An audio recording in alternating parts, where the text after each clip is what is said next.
New information on efforts to combat the growing cybersecurity threat here at home as the House Intel Committee takes up a revamped bill, one with new privacy protections. This is in response to concerns that the previous bill was in essence a blank check for government surveillance. Chief Intelligence Correspondent Catherine Harris live in Washington. So, Catherine, what is the difference about this version of the bill now? Well, Rick, this revamped bill will allow the federal government to swap information with private industry in an effort to track emerging cyber threats and to limit or mitigate the fallout of a successful attack in real time. The co-sponsors of the bill, the Republican Congressman Mike Rogers, who chairs the House Intelligence Committee, and the ranking member of the committee, Dutch Ruppersberger, say they've made significant improvements that should satisfy critics, including an amendment that would sanitize or remove personally identifiable information. And they say there is now more oversight for how the information is used.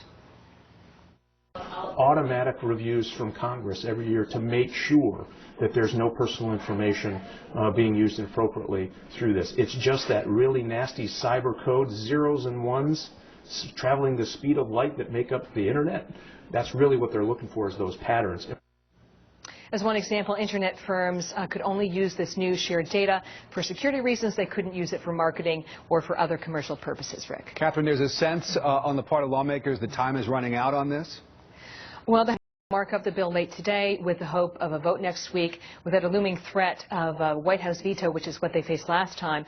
And the congressmen say that the evidence is right there in front of us. They cite the recent report by the security firm Mandiant, which for the first time identified this building, known as the home of the People's Liberation Army Unit 61398, as the base for the Chinese government's sanctioned cyber espionage program targeting U.S. industry. They're stealing it, cheating, taking it back to China, repurposing it, using those blueprints to build a product very similar to yours and compete in the market.